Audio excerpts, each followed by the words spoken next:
Good evening, dear women. First of all, I'd like to tell you, remember that today was Yudaled, the 14th of the month of Iyar. It was Pesach Katan, Pesach Sheni. It was Pesach Sheni, second Pesach. It was the small Pesach, and we call it Pesach Katan, Pesach Sheni. It was also the Yochai of Rabbi Meir Baal Hanes, Zchuto Tagen Elenu. Bli Neder will make a shiur only about him once. We'll make a shiur, and Bli Neder will make a shiur for Aseret Harugei Malchut, the 10 big rabbis that died because of the 10 drops of Yosef HaTzadik. But Bli Neder will do a different lesson just for those, because it's a big lesson. And I would like to tell you, dear women, this parasha this week is Parashat Emor. And Bli Neder next week, the parasha it's the end. There are two parashiyot, Behar Bechukotai, and we're finishing Chumash Vayikra. So, but this lesson we're going to do only for Rabbi Shimon Bar Yochai Zchuto Tagen Elenu. On Sunday, Motzei Shabbat, Sunday, it's the 18th of Iyar, it's the Hillula, the celebration for Rabbi Shimon Bar Yochai. I would like to tell you, dear women, it's a big zchut to be in Har Meron, in Israel, and to be there on the Hillula. I would like also to tell you, you must be happy on that day. It's a big zchut and you must be happy. You'll tell me, but he passed away. Why should I be happy? You must be happy. Rabbi Shimon Bar Yochai said that we have to be happy on the day that he passed away. Why? Because then he gave a permission that all of the secrets of the Torah, which is the book of the Zohar HaKadosh, Sefer Ditzniuta, all of the book of the Torah will be published and for the people to know it.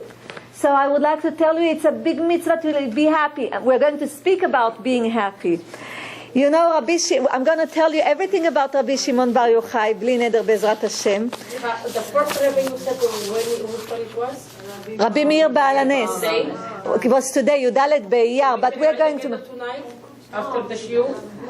It's after. You can always light a candle for Rabbi Meir Baal Hanes whenever you want and ask things. I would like to tell you, dear women, when do we meet Rabbi Shimon Bar Yochai first time? You know when do we meet him for the first time? I would like to tell you, we meet him in Chumash Bereshit. And you will tell me, but we studied Chumash Bereshit. We do not remember his name in Chumash Bereshit. I would like to show you. Let's concentrate. Look over here. In the word Bereshit, in the beginning, the first word of the Chumash, we can see, B'Sha'at Tova, we can see the name of Rabbi Shimon Bar Yochai. Look over here. Rabbi Shimon, if you'll take it, it's Rashbi. Take out the words, the Yud, the Shin, and you see over here the Reish and the Bet. You have Rashbi, and then Aleph and Taf. The first letter of the Aleph Bet, and the last letter of the Aleph Bet. Rashbi is the name of Rabbi Shimon Bar Yochai only when you take his first letters. Reish is for Rabbi, Shin is for Shimon, and Bet is for Bar or Ben, and Yud is Yochai. So look over here, dear women. In the word Bereshit, we can see the name of Rabbi Shimon Bar Yochai. We know that in Bereshit, God tells us there will be a big rabbi that is going to tell us all the secrets of the Torah. And his name is going to be Rabbi Shimon Bar Yochai. Look how beautiful. And he will know the Torah from Aleph to Taf, from the beginning till the end. We have it in Bereshit. We already meet Rabbi Shimon. Look how beautiful it is. Everything is hidden in this word. So we have over here, we meet for the first time Rabbi Shimon Bar Yochai, Zchuto Tagen Elenu. I would like to tell you, he was the one that had a permission from God to reveal the secrets of the Torah. I already told you that the Torah is studied like a pardes. Pays for Pshat, the stories of the Torah that we read every Shabbat and every Monday and every Thursday. Reish is the remez, it's the hints inside the Torah. And then Daled is the Drash, it's the Gemara and the Mishnah. And then we have Samech, it's the Sod, it's the secrets of the Torah. So we study by the Pardes every part and every aspect of the Torah. We at least try, Bezrat Hashem. Yishar koach nashim יקרות. So we know over here that Rabbi Shimon Bar Yochai was the one that opened the secrets of the Torah because God gave him a permission. Wow. Now I would like to tell you, who was Rabbi Shimon? First of all, why do we need to be happy? It says that Arizal was in Lag BaOmer. No, Lag BaOmer is on the 18th of Iyar. And he was on Lag BaOmer in the Hillula of Rabbi Shimon Bar Yochai b'Meron. And his student was with him. His student was Rabbi Avraham Alevi. And it says in the Midrash that once they were davening, Rabbi Avraham Alevi Amar Chanun, he asked mercy from Hashem. And the Hari saw at that moment the soul of Rabbi Shimon Bar Yochai on his grave. And Hari Zichrono Libracha Zchuto Tagan Alenu tells his student, Avraham Alevi, he tells his student, you know, I just saw the soul of Rabbi Shimon Bar Yochai Livriut on his grave, and he's saying, Avraham says Chanun? He says, Avraham says Chanun. He asked for mercy now from Hashem on this day.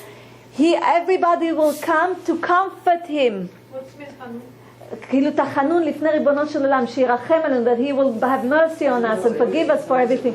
So Rabbi Shimon Bar Yochai זכותו תגן עלינו, his soul said,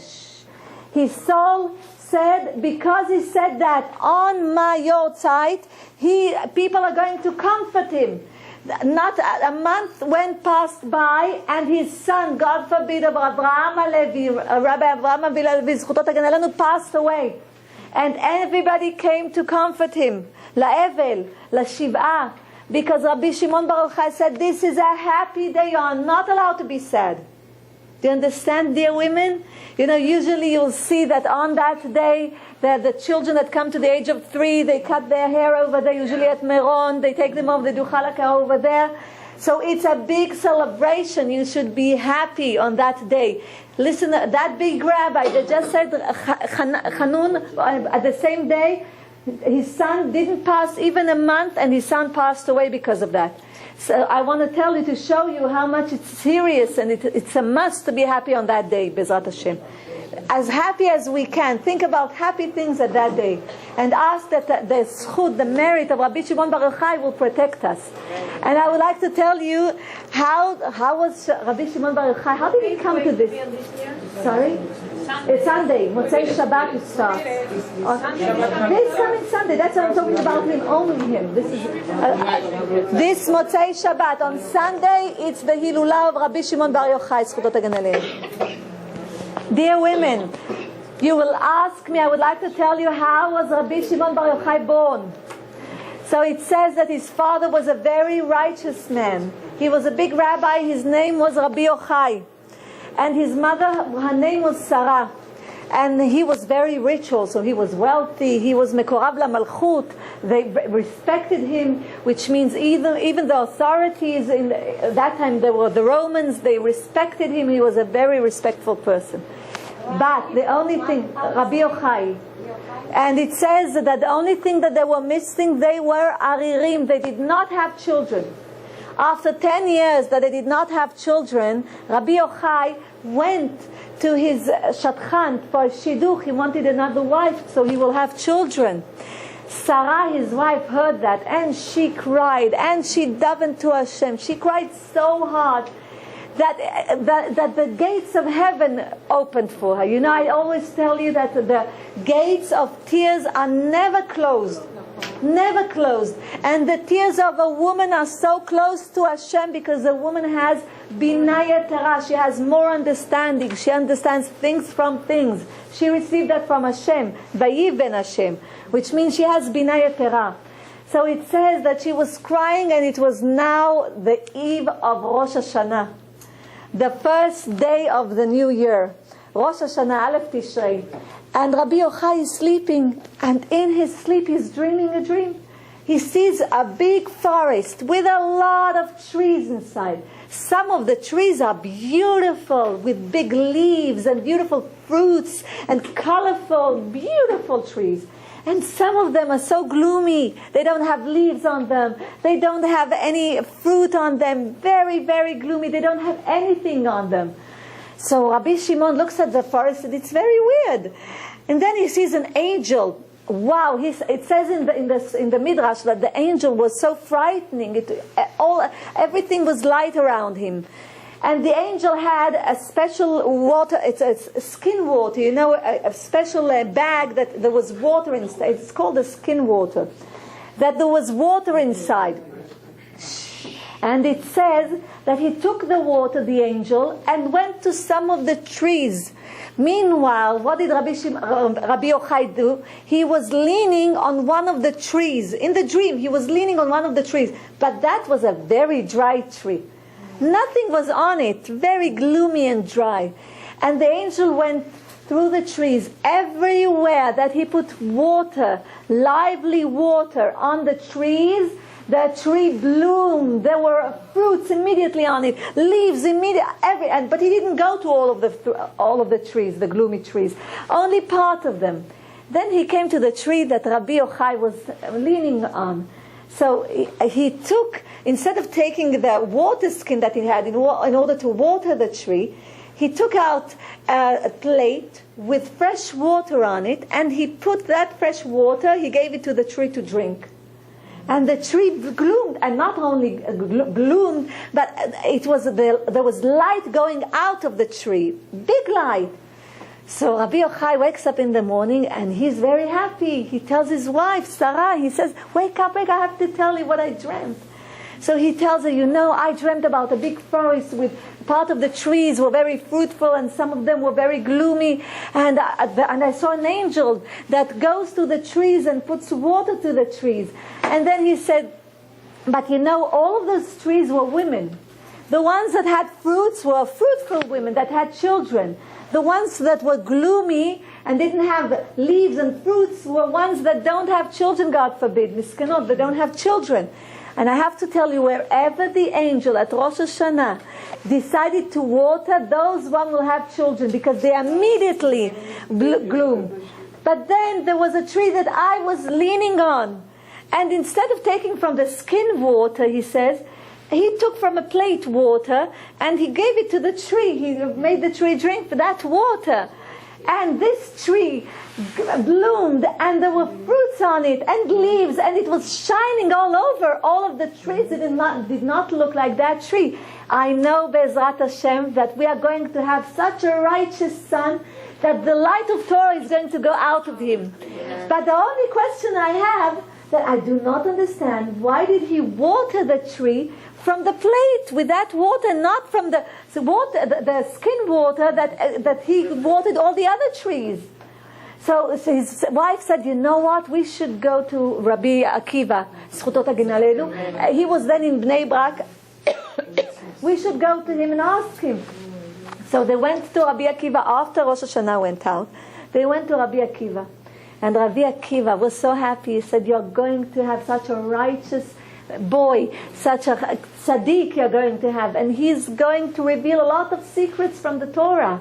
And you know what? And he says, everything that you interpreted in that dream was true. And I will explain to you what was that water. That water that he took in a plate were all the tears that your wife was crying. God took every tear and put it together, and the angel watered her with that water. She was not supposed to have children, your wife. She was akara. She couldn't bring children by nature. She couldn't. But because of her tears and her righteous prayer to Hashem from her heart, which means that her heart and mouth were even, because of her prayer, God made that she will have a child. And the child was Rabbi Shimon bar Yochai zchuto tagen aleinu. I would like to ask Be'ezrat Hashem שיגיע משיח צדקנו במהרה בימינו אמן. והגיע מבשר אליהו נביא אליהו תשביליהו במהרה בנו משיח בן דוד אליהו נביא זכור לטוב. I would like to tell you, righteous women, that after Rabbi Shimon, he married the daughter of Rabbi Pinchas ben Yair. We're going to speak about Rabbi Pinchas ben Yair, Be'ezrat Hashem, when we'll speak. He was very righteous. and he married his daughter. We are going to speak about him, and we'll speak about Chumash Bamidbar, and Bil'am Be'aton will speak about him. I would like to tell you that his wife was very righteous, and after they got married, 7 days after the celebration, he went to Rabbi Akiva to study Torah. It says that at least 13 years he was there studying Torah with Rabbi Akiva. So he was a very, very righteous person. I would like to tell you something. It says in the Midrash that time, the Romans conquered the land of Israel, and they were ruling over the land of Israel. And it says that there was a place called Yavne. Yavne is a city in Israel, that all of the Chachamim, all of the sages used to study Torah over there, and a place that was called Kerem, a vineyard, which means they used to sit lines after lines. The most wise and old people sat in the first row, and etc. It goes by order. And usually if you saw a young person sitting in the first row, it means that he's very wise in Torah. So they used to study in the Kerem in the Yavne. And one day the three sages were walking in the shuk, in the marketplace, it says. And while they were walking, it was Rabbi Yehuda, Rabbi Yosef, and Rabbi Shimon bar Yochai Zchuto Tagen Aleinu. And there was a person next to them. His name was Yehuda ben Gerim. Yehuda ben Gerim, he was called ben Gerim because his mother and father converted to Judaism. So he's called ben Gerim. It's like I said that last day. It's like Onkelos, that was the nephew of Caesar. He was also a ben Gerim. Onkelos, we have Targum Onkelos for the Torah, and you'll see it next to the Torah. There's a Targum in Aramaic, that the translation of the Torah. Onkelos was also converted his religion to Judaism. He was not Jewish. He was Roman. He was the nephew of Caesar. And I will just give you a small thing about him. I would like to tell you that Onkelos went to his uncle. His uncle loved him, and he didn't want to tell him that he wants to become a Jew. So he told his uncle, "Listen, I would like to find a job. I would like to be a merchant. I would like to buy merchandise and to sell it. And I would like your uncle to give me an advice." And his uncle said, "Why do you need that? We are so rich. Everything you want, I give you. I love you. You're like my son. Everything you want, I will give you." He says, "No, uncle, I would like to try on my own." So his uncle said, "Okay, I will give you an advice. Go and buy the merchandise when it's very cheap, when nobody thinks that it's worth anything. Go and then buy it, and then sell it when it becomes when it's worthwhile and everybody knows that it worth a lot. Then sell it. So you'll gain a lot of money. You buy it cheap. It's like buying stocks. So you buy it when it's cheap, and you sell it when the price is high." So his nephew went. Onkelos went. Meanwhile, he converted his religion. He did Brit Milah. He studied in the yeshiva. He became a Talmid Chacham. He had beard, he had peot, he had everything. He comes back to his uncle after years. His uncle sees him, he's in shock, in a state of shock. He says, "What did you do to yourself? You know that we are ruling the Jewish people." So he said, "Uncle, I just followed your advice." He says, "How come you followed my advice? You told me to buy a merchandise that is very cheap. Well, the Jewish people are very cheap in the eyes of the Goyim. They don't consider them, they consider them as nothing. And then you said, sell it when it's in a high price." So I looked, and in the Torah it says, in the Tanakh, the Navi, the prophet Ishayahu says that when Mashiach comes, that when Messiah comes, then Bezrat Hashem, the children of Israel will be the top of the top, and all the kings are going to bow to them.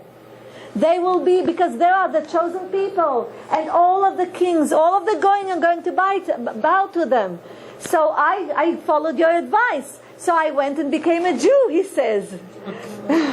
But his uncle loved him a lot. And then God gave him the merit of writing the translation of the Torah, and you'll see it in the book of Torah. For example, in this Chumash, this is Onkelos. He was a Ger Tzedek, and his Targum is over here for the Torah in Aramaic, and we read it. For example, the Yemenite on Shabbat, they read a pasuk from the Torah and a pasuk from Targum Onkelos. Look what merit he had. You see, you never know. God knows all the souls that he brings in. And I would like to continue and tell you, so the Romans were ruling the land of Israel. And Yehuda ben Gerim, that was also, his parents converted their religion to Judaism. His mother and father converted their religion to Judaism. He heard those chachamim, those sages speak. And then Rabbi Yehuda said, you know what, look at the Romans, how beautiful they built the country. They made bridges, they made water baths, they made a marketplace. Wow, for the profit of the people. He was astonished from the things that they made in this physical world. Rabbi Yosei did not say anything, and Rabbi Shimon bar Yochai said, what are you talking about? Everything is for their benefit. They made the marketplace so whores will sit in the marketplace and make the children of Israel sin. They made the bridges so they can take taxes. They made the bath places for them, so everybody that will come will pay for that, and also they will have good time in the bath. So nothing they did for the children of Israel, only for their own sake.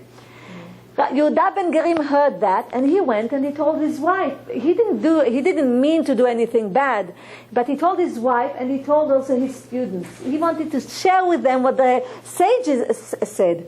It came, you know how it goes, like a broken phone. It came to the ears of the Romans, and because of that, Caesar decided that the three that spoke, Rabbi Yehuda is going to be very big, the head of the yeshivot.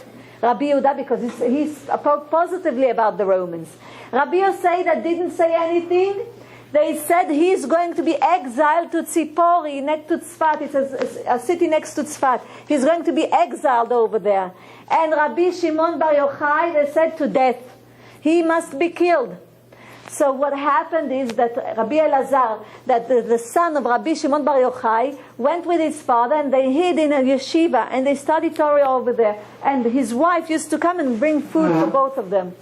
But then the Romans started seeking from them everywhere. And Rabbi Shimon bar Yochai told his son, listen, they will come to your mother and they will force her to tell where we are, to say where we are. So we have to hide somewhere else. They went to a cave near Tzfat, near the city of Tzfat. Nobody knew where they were.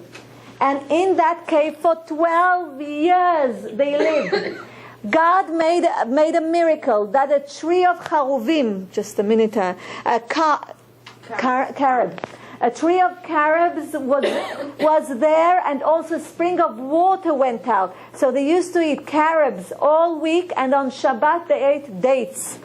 And there was spring of water because God made a miracle for them, so they can eat and they can help themselves. And I would like to tell you, know how they lived? They had only their clothes on them. So they used to take off their clothes, put it aside, make themselves a hole in the ground, and put themselves in sand up till their throat. And this is how they studied Torah for 12 years. They used to go out of that hole and put their clothes on for Shacharit, Mincha, and Arvit, for the prayers. And they will take off the clothes and go inside the hole again. And the question is, for 12 years, and the question is, isn't that weird? Why would they take off their clothes? Because think about it, if God made them a miracle, that a tree of carob and also dates was there for them to eat, and there was a spring of water that wasn't over there, miraculously it came over there, so wouldn't he take care of their clothes? The children of Israel went in the desert for 40 years and the clothes were just like new. They were clean and new all the time. Wouldn't God do the same thing for them? Of course, if he did that miracle, of course he'll do the same miracle for them. So the question is, why did they take off their clothes? And I would like to tell you that there was a one person that came every day to visit them twice a day. You know who it was? Eliyahu Hanavi Zachur Latov. Twice a day he used to come and visit them over there. And I would like to study with them Torah. And it says in the Midrash, I don't have, just a minute. It says, Be'ptichat Eliyahu, I'll just need to find it. It says, Kum Rabbi, if you read in the morning, Ptichat Eliyahu Hanavi Zechur Latov. It's written over there, Kum Rabbi Shimon, V'itchatshun milin al yadach. He says, wake up, Rabbi Shimon. He says, and the new words are going to go out of your mouth. It says you have the permission from Hashem to reveal secrets of the Torah. It's written in Ptichat Eliyahu Navi. He came over in order to tell them you have a permission from Hashem. So the question was again, why did they take off their clothes? It's a big question. So it says in the Torah, I already told you, I'm now going to tell you, to explain to you how do we silence the body in order to listen to the soul. Okay, so it says in the Torah that in order that the prophets will have any profit, what happens to them? They go to sleep, and while they are sleeping, in a dream, their soul goes up, and they see prophecies. And they also learn Torah. But it's while they're sleeping. And the question is why? And there's a story about Rabbi Avraham Alevi. Rabbi Avraham Alevi, again I told you, like I told you before, he is the student of Arizal. And it says that on the Shabbat of the Parashat Balak, in Chumash Bamidbar, on that Shabbat, he saw that at noon, Rabbi Hari HaKadosh was sleeping. While he was sleeping, he saw his mouth moving, like he was talking. So his student, Rabbi Avraham Alevi, wanted to hear what he was saying. So he took his ear and put it close to his mouth. But because he put it close to his mouth, he woke up, Hari. So Hari said, what happened? Why did you come close to me? He said, dear Rabbi, I saw you speaking while you were sleeping, and I knew that they're revealing great secrets for you up there in heaven, in the next world. And I wanted to hear that. I wanted to be part of it. So he says, I'll tell you what happened. He says, while I'm sleeping, they come to receive my soul, because when a person sleeps, it's like 1/60th of death. So then the soul goes out to give din b'cheshbon, to say what she did all the time, but he was righteous. So immediately they take her to a yeshiva, and they ask the soul, what yeshiva do you want to go to? I told you, we are also metifta over here. We are also yeshiva over here. They say, as women, we have a yeshiva over here. Ben Porat said, we are almost a year together. It's a yeshiva. So I would like to tell you, dear women, they ask him, to what yeshiva do you want to go? So he decides to what yeshiva that night he wants to go. He says, and over there I heard so many things. So he says, Rabbi, please tell me, what did you hear? He says, even if I'll live 80 years, I can't tell you all the things. It won't be enough to tell you all the things that I heard about Bilam, the wicked Bilam and his donkey. Only about that. He says, even 80 years I will live and just speak about it. I can't tell you all the secrets that will reveal to me. So that's why when the prophets sleep, they have prophecy. It says also about a Rashash, Rabbi Shalom Shar'a B'Zchutot Hagan Aleinu. He was in Jerusalem. He was a head of yeshiva, and how did he teach his students? He used to. It's like a state of sleeping, like meditating, and then he used to receive all of the information, and then he will pass it on to his students. So this is the way they used to do. So what it means that they have to separate the soul from the body so that the body won't interrupt. And then I will ask you a question. So what do we do with the body? It says in Pirkei Avot, we are reading Pirkei Avot until Shavuot.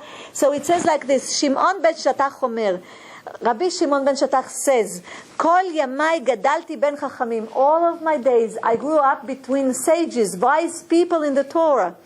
Velo matzati laguf tov mishtika. And I couldn't find for the body nothing good except for being silent. So if you look at it, the body being silent, how come the body can be silent? You can say about the mouth to be silent, but the body, does it make any noise? When we walk, the shoes make noise, but we do not make any noise. So how come the body should be silent? So he says, because we are created from two opposite things.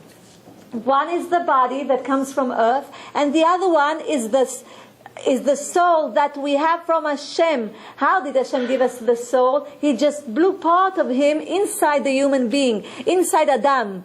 Which means he blew part of his breathing into him. And that's the soul, the part that we have from Hashem. I told you already that the soul wants to be good, But the body doesn't. He wants to do everything that it has in this world. Everything. He wants to see movie. He wants to have girls. He wants to eat good, to eat well. He wants to do everything that we have in the physical world. So there's a problem because the body reminds us, you have to get parnasa, you have to take care of the children, you have to take care of your husband. You have so many things. We do not have time to listen to the soul. Then what happens? The sounds, the noise that the body does for us all the whole day, from the morning when we wake up until night, does not let us hear the soul that is inside, which says, stop for a minute, think what you're saying. God forbid if you spoke with your friend on the phone and you spoke badly about someone. And the soul shouts, don't do that, don't harm me. Because then there's leprosy on the soul. We do not see it now, but when the soul goes out of the body, when we pass away, then the soul is filled with dirt, and it has to be cleaned, and it goes great suffering. Even though you don't know it, but listen, we are only in a short period over here, 70 years or 80 years in this world, says King David. So it's very important to know that there's like leprosy on that soul. And this has to go out. In order to take it out, there are special angels. They're called Malachei Chabala. Malachei Mashchit, Malachei Achzar, Elohim Yishmor Lo Aleinu. There are special bad angels that do very bad things to the soul in order to clean it. For each sin, for example, there's B'Minchat Yehuda. There was a woman that sinned, that had an intimate relationship that she was not allowed. That you are being judged for each sin alone. She received like 100 years of punishment that she has to burn herself. She has to go, the soul has to cut trees. It's in the spiritual world. She has to cut trees to take them and burn herself. Then she's hit 100 hits by a shot, by a whip. And every day the same thing except for Shabbat. So you have to, and that's before Gehinom. That's before Gehinom. That's called Kappa Kela. And then there's the reincarnation, 4 reincarnations. There is suffering before Gehinom. Gehinom is like 5 stars. It's a hotel 5 stars. That's the end. But because we do not know that, so we do not pay attention. We do not pay attention. But listen, dear women, even if we think that nothing happens, we live this life now. We are going to live now our life from minute to minute. We are going to be responsible for everything that we did. So what happens? That we need to take care of the soul. When do we listen to the soul? When we go to sleep. Then, if we have a little bit of strength left in us, we can listen to the soul, and then we have a little bit of regret. Maybe I said something wrong to somebody. Maybe I did something wrong. Maybe I should have did it tzedakah over there. Then we hear the soul. Then what do? We say vidui. We say a confession in front of God. Why do we say that? Because then we want to be better. We want to better our soul, so we won't have all the leprosy and the bad things on our soul. So we tell God, sorry, forgive us, chatati, aviti, pashati, forgive us, God. And then we say to God exactly what we did wrong. When we say that, the angels, the bad angels, cannot prosecute us. Because God says, if my son confessed over everything bad that he did, you cannot prosecute him. We will wait to see that he will do tshuva, that he will go to that person and ask for forgiveness, that he will do that tzedakah, that we will give him the chance. Do you understand? So what happens? That's why Rabbi Shimon ben Shatach says the best thing in order to hear the soul is to make the body silent from the physical world, to make him silent. Because the body is the one that wants all the time to do things. He wants all the time. You want to eat this, you want to do that, you want this kitchen, this sofa, this. We want a lot, but this comes from the nefesh, from the body itself. It doesn't come from the neshama that is over here. It comes from the part that is called nefesh, that wants everything in this world. The nefesh be'ematit, it's like an animal, exactly like an animal. Because when we don't remember the neshama and we don't remember God, we are like animals. We eat and we take it out. That's what we do. Nothing else. Because we do not choose between good and bad. We just do the bad things without thinking. Everything that we do, we have to think about. Even when we buy things, we have to ask ourselves, do we need those things? Do I need another dress? Do I need all of this food? Do I need this? Do I need that? Why? Because maybe I can do tzedakah with it, and this will be my merit in the next world. I'm buying myself the next world. Nobody can take it from you unless you speak Lashon Hara about someone. But then nobody can take it away from you. If you give married to others, this is your zchut. You're married in the next world. So what did Rabbi Shimon Bar Yochai do and his son do? He silenced the body. He made it like he is dead. That's why they went, because we come from earth and we go back to earth. We come from dust and we go back to dust. So what did he do? He silenced the body in order not just to listen to the soul and to reveal secrets from the Torah. How did he do that? He did an imaginary thing. He took his body and put it inside the sand while he was studying Torah up till here. So it was like he was dead and he was buried. If you are buried, all of the secrets of the Torah are revealed. If you are a tzaddik, a righteous person, are revealed in front of you. So he did, for example, look, what do? We say, Poteach et yadecha. He who opens your hands. This thing is just giving an example to Hashem to give us blessings from heaven. But it's not that God needs our hands to be open. But we have to do itaruta deltata, which means we have to do something in this physical world in order to make an awakening in the next world, in the true world. So how do we do that? We say, Ribono Shulam, poteach et yadecha. We open our hands. Please give us your blessings. Give us prosperity, income, parnasa, health, everything that we need. So we open in order to receive. And you will see we do a few things for that. It says also in the book, it says in Bereshit, it says to Abraham Avinu, remember, he says, go in the land of Canaan and walk to all the width and the length of Eretz Canaan. Does really Avraham Avinu need to do that? For God to give him the land? No, he doesn't. But God needs that there will be awakening here in this physical world in order to awake the next world, the true world. And it says also in the Navi, it says in Yirmiyahu, it says, כה אמר השם הלוך וקנית בקבוק. He says, go and buy a bakbuk, bottle. He says, ושברת הבקבוק, and break the bottle, לעיני האנשים ההולכים איתך, in front of the people that walk with you. ואמרת עליהם, כה אמר השם צבאות, and you will tell them that this is what Hashem says. ככה אשבור, God forbid, this is how I'm going to break these people. So how does God do that? By awakening this world. You understand? And then the next world, the true world, awakens too. So if we do good things awaken for us in the true world. It depends on us. So Rabbi Shimon Bar Yochai and his son Rabbi Elazar awakened themselves, awakened the soul by making the self like they are dead. Because they put their body in the ground like it's buried. So now the soul is free out of the body and they can meditate and reveal secrets from the Torah. Do you understand? That's what they did. It's like we do, Patech et yadecha u'masbiah l'chol chai ratzon. So I would like to tell you, dear women, let's continue. It says like this, that after 12, and if you will ask me, how did the sages communicate with him if they had a question? By a pigeon, by Yonah. They used to send Yonah, and they knew how to speak to the Yonah. Send a message, she would go to Rabbi Shimon Bar Yochai, he will write the answer for the questions, and she will bring it back. I would like to tell you, after 12 years, Eliyahu Navi came and said, who will announce to Rabbi Shimon Bar Yochai that the king is dead? Which means that then the gzera is the decree is over. You know, when the king is dead, all of the decrees of that king is over. So he said that, and Rabbi Shimon Bar Yochai understood that he has to go out of the cave. So Rabbi Shimon Bar Yochai and his son went out of the cave, and they are walking, and they see farmers, Jewish people working the ground, and Jewish people are selling in stores. And they said, God forbid, what are they doing? They should let the goyim work. They should worship Hashem and study Torah all the time. Don't they know that this is the true salary that they have in the true world?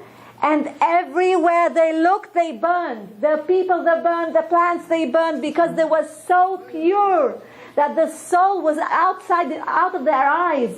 And I told you, each eye is 5 times the name of God. which means both eyes is 260. It's 10 times the name of God. So they were so pure, the souls, that the light that went out of their eyes, if they looked at someone and they felt badly about him, he would die at that minute. He will die. So there was a bat call. A voice came from heaven and said, what are you doing? Are you going to ruin my world? Go back to the cave. The voice from heaven told them. So they went back to the cave because God told them, you can't ruin my world. You'll kill everybody there. So they went back to the cave. And then Rabbi Shimon Bar Yochai again said, God, he said, have mercy on me. You know, even the wicked people in Gehinom, they are there for 12 months. So let us say only 12 months. So after 12 months, a voice came out of heaven and said, okay, now you can go out. And while they were walking, Rabbi Elazar, his son, was looking, killing people, and Rabbi Shimon Bar Yochai was curing them. And he was killing and he was curing them. And then they saw a hunter. And they saw the hunter, he had a special cage, and he was hunting birds. And they saw that every time when he opened the cave, you know, in the cage he put a little bit of food for the birds. And what happened if the bird used to come? So once she went into the cage to eat the food, and then the door was closed. Trap. But it's a trap, Ken. And I would like to tell you, Rabbi Shimon Bar Yochai heard from the heaven when the bird was supposed to be trapped inside. In heaven they said, Sgira, close the door. There was a voice in heaven saying, close the door. But when the bird was supposed to continue living, she did not finish her fixing in this world, there was in heaven a voice saying, freedom. The door did not close. She took the food and went out. So Rabbi Shimon Bar Yochai says, look, even the goral, the fate of a bird is by Hashem. So our fate to be in the cave was only from Hashem. In the physical world, it seems like because of Yehuda ben Gerim that said that, and it came to the Roman Caesar, because of that we went to the cave. But no, it's from Hashem, because no person does something here without being declared in the true world. Now, even if a person has to do something bad in this world, even if he has to do, he still has the choice between good and bad. He can do a good fixing to himself or bad. If he'll do the bad, he did a bad fixing to himself. And the one that is being done on, that other person that he did it on him will have a good fixing if he won't be angry, if he'll accept what he receives. So it's like a balance, equilibrium all the time in this world between good and bad. So they went out, and it says that on their way they saw a person running, and he had two hadassim. I wrote it down too. Two hadassim. Myrtle? Hadas, you know, that we use on Shabbat. It's a special plant that we smell it, hadassim. So he went with two of them in his hand. And Rabbi Shimon Bar Yochai tells him, excuse me please, why are you going with two of them? He says, he told him, one is for Zechor et Yom HaShabbat lekodsho, and the other one is for Shamor et Yom HaKadosh. One is to remember the Yom HaShabbat, and the other one is for the keep Yom HaShabbat.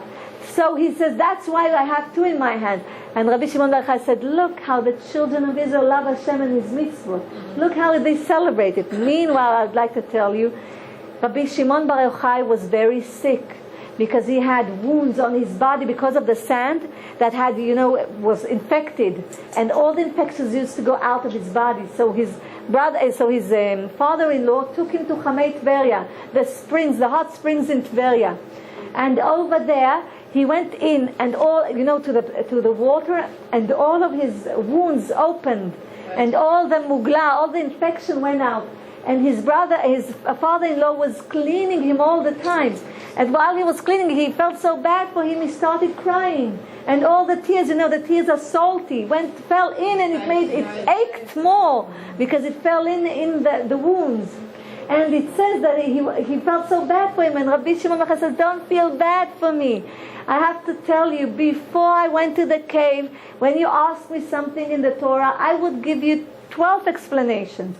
Now I can give you 24 explanations for each question that you give me. It's like the number of books in the Torah, the Kol HaTanach, Torah Nevi'im Ketuvim, 24 books. So he says, now I can give you 24. And before I went to the cave, the halacha, the law was by Rabbi Yehuda and Rabbi Meir, Baal HaNes. But now, after I went out of the cave, the halacha is by me. Well, the law is going to be by me because that's what God gave me. That's the gift. He says, so don't feel bad for me. And then he says, I have to give a gift to the city of Tveria. And why did he learn that? He learned that from Yaakov Avinu. It says, Yaakov Avinu, that he came to Shechem after he met the angel of Esav, and he had a fight with him, and he was hurt in Gidan Hashem, his hip. And it says that then, when he came to Shechem, the sun was so hot because God wanted to cure Yaakov Avinu. So he came shalem. He was everything in his body, in his clothes, in his money. He came as a whole to the city of Shechem. And what did he do? He wanted to say thank you because he had a miracle in that city. So he wanted to say thank you, and it's written Vayichan Sham Yaakov, which means Milshon Chanina, which means he said, I'm going to give a present to this city. And the Midrash says, what did he give to the city? He made them a coin. They didn't have a coin that will be with their symbol on it. He made them a day that they will have a marketplace so that everybody can gather together and do it and sell all of the merchandise on the same day. So Rabbi Shimon Bar Yochai said, I have to learn from our sages and from Avraham Avinu forefather. We have to learn. So I have to do something good for this city. And I told you that this week's parasha is Emor. And in the parashat Emor it says that a Kohen is not allowed to impurify himself for dead people. He is not allowed to come near them. He is not allowed to go into the graveyard, a Kohen. So it says that the people of the city he went, to the highest people of the city, the respectful people of the city, and he asked them, can you tell me what do you need in this city? So they said there's a big place in the center of the city that we do not know who is buried there. It says that this city used to be, before it was Tiberias, before it was called Tveria, the city was called Reket. The city of Tveria in Israel was called Reket, before it was called Tveria. Then what happened, it was ruined, and the Romans built a city, and it was called on the name of the Caesar, Tiberius. The Caesar was Tiberius, and Tveria is on his name. The name of the city is on his name. But we do not know in that center of the city where are the buried people in there, because they built on the ruining, so they can't go through. They have to do, to go so long in order to go to come to another spot in the city. They have to la'akov, to go around. So Rabbi Shimon Bar Yochai asked, is there an old person over here who remembers that once this place was pure? And one of the old people over there said, yes, I do remember that the Tana, Rabbi Yochanan ben Zakkai, he used to take turmusim. Turmusim is a plant that used to be given to the Kohanim as a turma, as a present to the Kohanim. And it has to be purified. So this plant, when it grows and you take it out of the land, it's very bitter. You cannot eat it. So usually what they used to do, they used to put it in order that it will dry on the ground. And usually they took it and gave it to the goats to eat. Or if you wanted that a human being will eat it, you had to cook it 7 times in order that you can eat it. But then in order to plant it in that area, it had to be pure. The ground had to be pure. And there's a miracle that happens with this kind of plant, a turmusin, that if you want to dry it, if you put it on a land that there's no one buried underneath it, it will dry and it will look beautiful. But if there's a dead man inside the ground in that place, it will become rotten. Nobody can touch it. So Rabbi Shimon Bar Yochai said, I'm going to wake up the merit of Tana Rabbi Yochanan ben Zakkai. He was a great Tana. And in Masechet Avot you can see that he had 5 important students. So what did he do? He took turmusin from a different place, he cut it, and he started throwing it on the ground. What happened is, wherever there was a dead body, happened a miracle. The body rose up from the ground, from deep in the ground, went up, and the ground the dust on it became very soft. Wherever there wasn't any dead people, it became very hard, the ground. So then they can just make a line where the dead people, their graves are, and where the Kohanim can pass through. So it was a big thing for the city, and they respected Rabbi Shimon Bar Yochai very much. And then one of the people over there, which was called the Karai, this Karai means a Jewish person that does not believe in the oral Torah. And that person was very jealous that they respected Rabbi Shimon Bar Yochai. So what did he do? That person, it says, that person at night took a body from a different place, went to a place that Rabbi Shimon Bar Yochai that they marked as a pure place. He buried the body in there and closed it. In the morning, he called all of the important people in Tveria, and he called Rabbi Shimon Bar Yochai, and he told him, you said that this place is pure, but I think I know that someone was buried here. So he started digging, and there was a dead person inside. But Rabbi Shimon Bar Yochai was very righteous. He already saw Benevuah in prophecy that this person took the body from a different place and put it over there and buried it. So he said, look at the words. He said, I order that the person that is above the ground will go in the ground, and the person that is in the ground will wake up, will be alive. At that moment, that Karai died and fell in the hole that he digged. And the person that was dead woke up. It's like waking it's a true story, it's waking the dead. You know who woke the dead up? Moshe Rabbeinu had the merit, Eliyahu Navi had the merit, Elisha, his student, had the merit, and Rabbi Shimon Bar Yochai had the merit. So he woke up the dead, and that Shabbat, it says in the Midrash, he sat with him to do Kiddush and Avdalah. The whole Shabbat he did with the dead person that he woke up. Because he said that he had such a sorrow that they moved his body, his bones, from a different place to that place, that he deserved to be alive. So he became alive, and that Karai died. Everybody saw that. So you imagine how respect he had from the people, and how righteous he was, that everybody understood the righteousness of him. I would like to tell you a few more things about him. It says in the Midrash that the students of Rabbi Shimon Bar Yochai, one of them went abroad, and when he came back to Israel, to the land of Israel, he was so rich. So all of the students said, wow, we are so poor, we barely have to survive in this world. Maybe we should also go abroad. So Rabbi Shimon Bar Yochai called all of his students and went to a valley. And he said, I want you to see what will happen in this valley. And he said, valley, valley, fill yourself with gold and silver. And the whole valley was filled with gold and silver until the top of the valley. And he says to his students, if you want, you can take how much money that you want from this valley. But I want you just one thing to know. When you take this gold and silver, you are taking part of your next world. So none of his students touched the money. None of them touched it. They said, it's better that we'll learn Torah from your mouth and we'll stay poor than God forbid, we'll take from this money. I would like to tell you another thing. It says, Gal and I have another story that I will tell you about Rabbi Shimon Bar Yochai. It's Derech Agav. I would like to tell you, the Yehuda ben Gerim, Rabbi Shimon Bar Yochai saw him and he said, and this man still alive? He became bones. He died at that moment that the words went out of his mouth.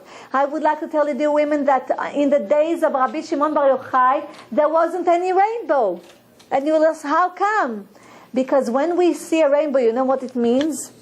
It means that there is judgment above us. That there is judgment, and we are going, and it's supposed to be a big punishment to humanity in the world. But because God remembers that He did not, that He swore, He vowed that He won't bring the Mabul, the flood again, He says, because of the promise, you are not punished now. Yeah. That's why we see a rainbow, and that's why we're not allowed to look at the rainbow a lot. Because this means that there's already judgment above us. But in the days of Rabbi Shimon Bar Yochai, there wasn't, because on his merit the whole generation lived. On his merit. Look how big a person he was. Even Malach HaMavet couldn't do anything to him. He is the one that decided for him what to do. Rabbi Shimon Bar Yochai was a big righteous person. It says, Iris, can you write down for us the names of the tree of Rabbi Shimon Bar Yochai? The names of the tree, family tree. בסוף השיעור, לא עכשיו. בלי נדר. I would like to tell you, dear righteous women, it says, King David says, גל עיניי והביטה נפלאות מתורתך. He says, גל עיניי והביטה נפלאות מתורתך. He says, open my eyes and I will see the secrets of your Torah. Listen very carefully. What does King David mean? Look, Gal is Lag. He means on Lag Ba'omer, he means Gal, open my eyes, revealed in front of me. Gal. Gimel Lamed is, if you change the words, you put Lamed first and Gimel, it's Lag Ba'omer, it's the 33rd day of the Omer, of the counting. What is the 33rd of the counting? It's Yochai Iyar. Yochai Iyar is the 18th of Iyar. It's the Hillula of Rabbi Shimon Bar Yochai. You see, the King David says, on that day he revealed the secrets of the Torah for me. On Gal, it's not the word Gal, it's in order to say on Lag Ba'omer, which is the Hillula of Rabbi Shimon Bar Yochai, because he is the one that wrote Sefer HaZohar. He gave a permission to Rav Abba to write Sefer HaZohar, because on that day there was a reveal of the secrets of the Torah. Because of that, I would like you to open my eyes so I can learn the secrets of Torah. Usually what happens on Lag Ba'omer, on Yudchet Be'iyar, on the 18th of Iyar, we light candles like on Yom Kippur. We read, you'll see that the men study from the Zohar. They study from the Zohar HaKadosh. We study Torah. We are very happy. We celebrate on that day. So look, King David says that. Gal Enai on Lag Ba'omer. Ken. When we light the candles, should we say anything? Better ask for blessings, and don't forget to bless all of the children of Israel. Yes, Bezrat Hashem. I would like to tell you, dear women, I would like to tell you another story. I have a lot of things, but I would like to give you another. I would like to tell you a story about Rabbi Shimon Bar Yochai and a demon. Rabbi Shimon Bar Yochai and a demon. I would like to tell you, righteous women, listen very carefully. It says that there was a decree from Caesar, the Roman Caesar, that said that the children of Israel are not allowed to circumcise themselves. You know, in Hanukkah we spoke about it. Circumcise themselves. They are not allowed to practice the purity of family, and they are not allowed to study Torah. They are not allowed to keep Shabbat. So the Roman emperor, he says that's the decree. So at first they send Reuven Itzrubali. They sent Reuven Itzrubali in order, Itzrubali was his name, in order to help with this decree. Maybe he can help the children of Israel.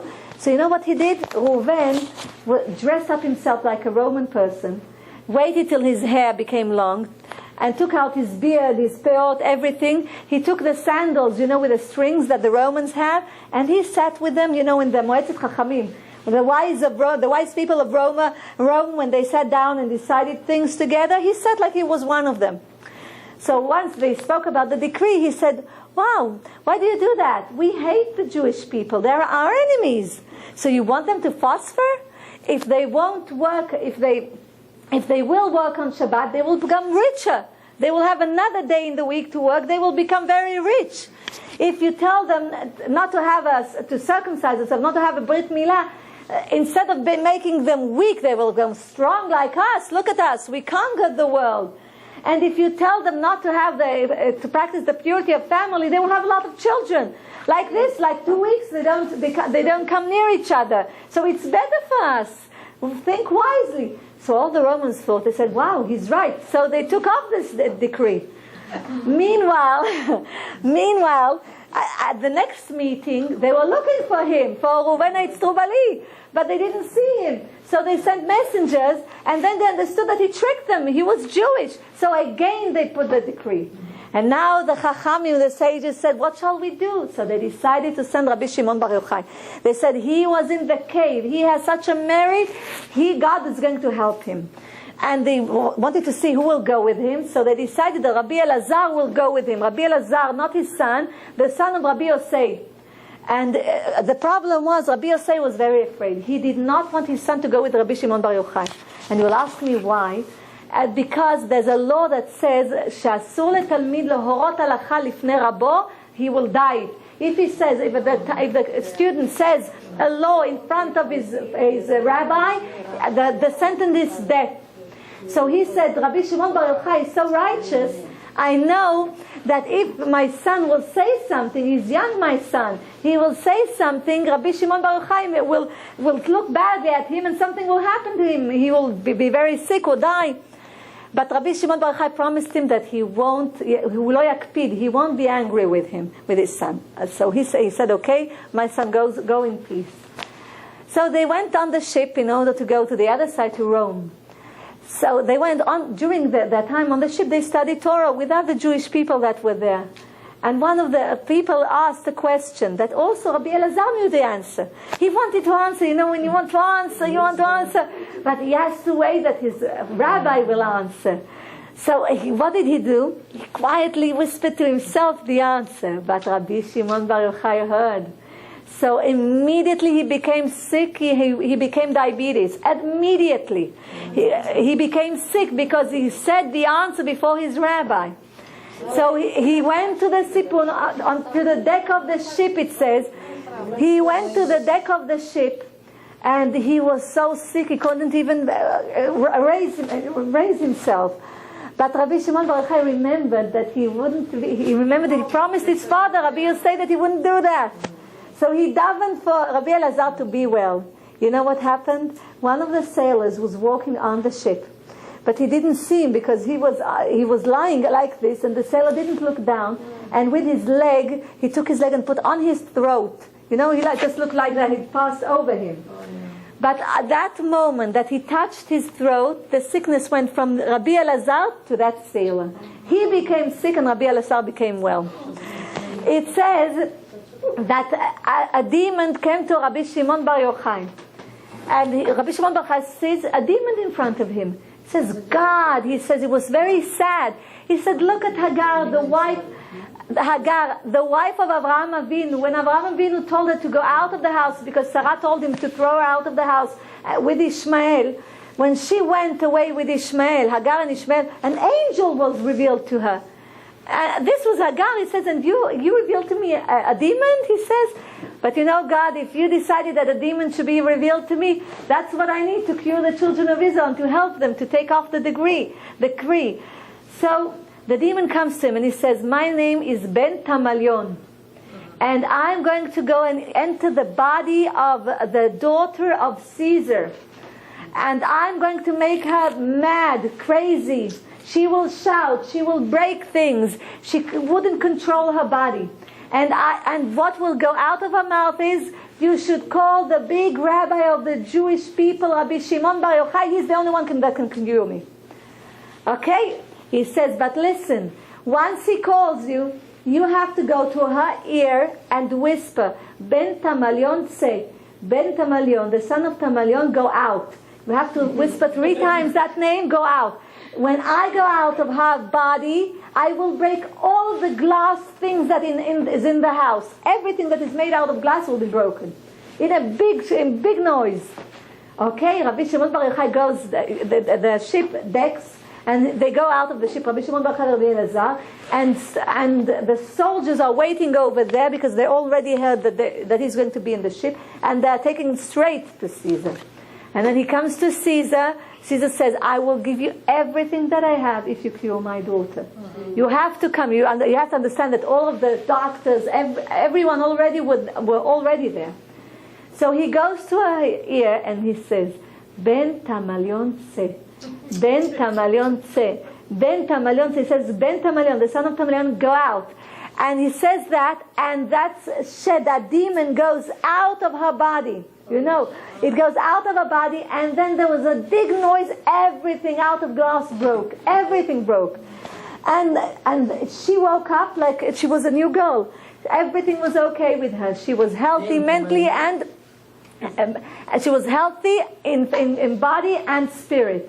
So the Caesar told him, everything you want I will give you. So he opened in front of him his chamber. And Rabbi Shimon Bar Yochai does not need money, doesn't need anything. So he said, the only thing I would like to have is the decree that you said that the children of Israel are not allowed to keep Shabbat. And they are not allowed to do Brit Milah. And they are not allowed to practice purity of the family. I want this decree. He gave it to him and he tore it. And once he did that, the decree was off the children of Israel. There are a lot of stories about Rabbi Shimon Bar Yochai. I just gave you mamash a few. I would like to tell you, dear women, when he passed away, Rabbi Shimon Bar Yochai, it says that 3 rabbis were there. Rav Acha, Rav Abahu, and Rabbi Pinchas ben Yair, his father-in-law. It says that they were sitting next to him, and he was on deathbed, and immediately his body was not there. They couldn't see anything. And the Midrash says they became so afraid they couldn't even breathe. 1 minute he's there, another minute he's not there. And after an hour, it says, and after an hour they started smelling great smells from paradise. Wow, the smells, it's like perfumes, fruits, everything you can think about, seasoning, everything, good smells that came from paradise. They could hear Rabbi Shimon Bar Yochai speaking, but they couldn't see anything. But they could hear him have a dialogue, speaking with other people, but they couldn't see anything. Then they saw him back in his bed. And he looked at them and he said, did you see the people that I spoke with? They were surprised. They were afraid even to answer him. They said, we didn't see anyone. He said, there were 300 righteous souls with me that came from Gan Eden. And he says, and those righteous souls, and the Adam HaKadmon, the first man, was also there. He was speaking to me, he said. He was telling me, don't talk about my sin because I'm so embarrassed. He was speaking with the first man, but you didn't have the merit to see them. He says, they took me to paradise. And over there I saw your place, he says to his father-in-law, I saw your place in paradise. And I saw that my son's place, Rabbi Elazar, is higher than your place, he says. I told you there are different levels in paradise. He says, and I chose my place, he says, in paradise. And he chose his place, Liad Achia Shiloni, that was a Levi in the times of after Shlomo HaMelech, after King Solomon. It was in the times of Yerovam Berechavam. And it's Achia, he says, I chose my place near Achia Shiloni. And I have to tell you, and it says, that God takes the souls of the righteous people, not Malach HaMavet.